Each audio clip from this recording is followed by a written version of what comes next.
자매가 3명이나 되다 보니까 그때쯤에도 결혼 안 한 사람이 있지 않을까라는 너가 꿈꾸는 결혼식, 가성비 결혼식.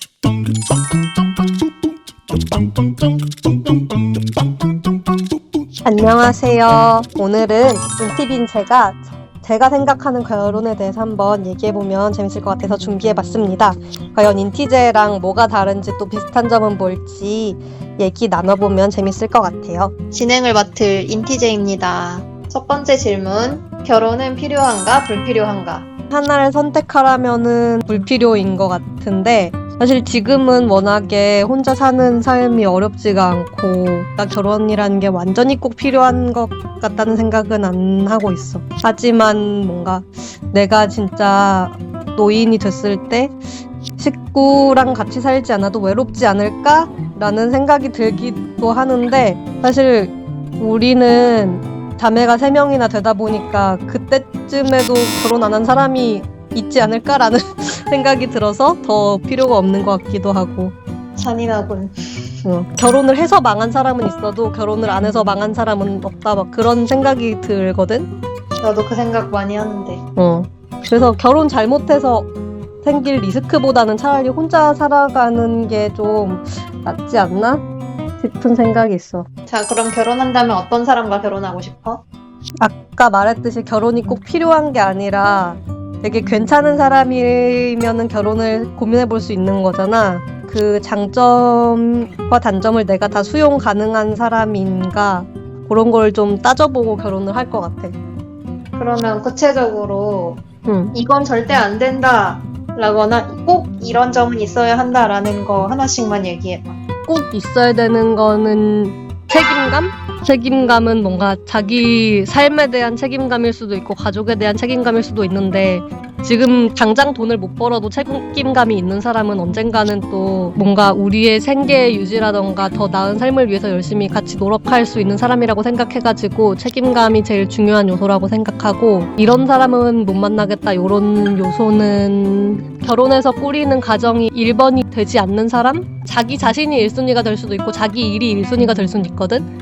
자기의 예전 가족이라던가 혹은 뭔가 자기 눈에 밟힌 어떤 다른 사람이라던가 그런 사람 중에서는 자기 빼고는 가족이 1순위가 됐으면 좋겠어. 넌 언제 결혼하고 싶어? 또 사실 사람에 따라 다른데 만약에 그 사람이 뭐 애를 낳고 싶다 안 낳고 싶다 이런 것까지 다 따져서 시기를 정해야 될 것 같은데 지금도 결혼을 할 수는 있을 것 같아. 뭐 진짜 없이 시작한다면 사실 집 사서 시작하고 이런 게 되게 드물고 어려우니까 그거보다 더 중요한 거는 만약에 그 사람이 애를 낳고 싶다 그러면은 내가 어쨌든 30 초반이니까 되게 빨리 결혼을 이제 생각을 해야 되는 거잖아. 근데 또 지금 상황에서 내가 직장일이 되게 바쁜 시기인데 그럼 나는 한 1년 후에 바로 애를 낳아가지고 키울 수 있을까 이런 것까지 생각하면은 어려울 수도 있다 막 그런 생각이 드는 거지. 그래서 뭔가 재산 이런 거는 생각보다 타이밍상 크게 중요할 것 같지는 않고 대신 내 커리어나 뭔가 그런 것들이 더 중요할 것 같아.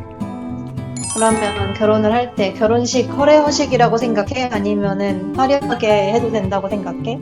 너가 꿈꾸는 결혼식. 가성비 결혼식. 사람들 하는 것처럼 하는데 뭔가 결혼식이 열리는 지역이나 아니면 예식장 규모나 이런 거는 최대한 나와 내 남편이 감당할 수 있을 정도의 규모이면서 좀 올 수 있는 하객의 규모에 가장 적당해가지고 가장 많이 좀 벌어들일 수 보탬이 있는? 될 수 있는? 그러면 결혼식에 대한 나는 이런 드레스 입어야지 뭐 이런 거 로망은 전혀 없어? 이쁜 드레스 있는데 어차피 내 체형에 어울리는 드레스 형태는 정해져 있는 것 같아서 그냥 그 중에서 제일 괜찮은 거면 되지 않을까? 뭐 그런 생각 정도? 그러면은 이제 결혼을 한 다음에 아이를 생각을 해봐야 되는데 딩크에 대해서 어떻게 생각하는지. 딩크는 완전히 그 남편이랑 나랑의 좀 합의가 필요할 것 같은데 합의한다면 괜찮고 개인적으로 나는 약간 그 남자의 성향이나 이런 걸 좀 보고 애를 가질지 안 가질지 결정을 할 것 같아. 별로 가정적이지 않아서 도움이 좀 안 될 수도 있고 양육에. 그러면 차라리 그런 경우는 없는 게 낫다. 그러면 없는 게 낫고 또 남편이 약간 기질상 너무 예민하다던가 그런 게 있으면은 약간 망설여질 것 같아. 그러면 너는 너 자체만 생각하면 애 낳는 거에 대해서 뭐 두렵거나 아니면 더 선호하거나 이런 건 없는 거야? 막 애를 막 엄청 좋아하진 않아. 그냥 애와 성인이 있다면 그냥 똑같은 사람인 것 같아. 다만 그런 건 유튜브 동영상에서 본 적 있어. 애를 낳으면은 어쨌든 애가 다 클 때까지 한 20년에서 30년 동안 갚아야 될 대출금이 있는 거랑 그러다 보면은 아무래도 남편이 좀 많이 서포트를 해줄 수 있고 좀 기질상 가정을 되게 중요하게 생각하고 애를 보는 걸 좋아하는 남편이면은 좀 시도해 볼 만한 것 같아. 그리고 또 하나 생각이 드는 건 만약에 남편이 되게 잘생겼다. 그러면은 나 애 낳고 싶을 것 같아. 이세 보고 싶어서? 어. 근데 너 닮았을 수도 있잖아. 그래서 내 생각이 만약에 남편이 되게 잘생기고 막 그러면은 나는 남편 닮은 딸 낳고 싶을 것 같고 만약에 나를 닮을 거면은 나는 남자애 낳고 싶어. 왜? 근데 여자여도 막 그렇게 나쁘진 않은데 그냥 내가 남자로 태어났을 때 어떤 얼굴인지 좀 궁금해서 한번 나보고 싶어. 그 애 인생을 그렇게 막 그런 이유로 아니 남자고 여자고 그게 뭐. 너 닮은 딸이랑 남편 닮은 아들 나올 수도 있잖아. 그치 뭐.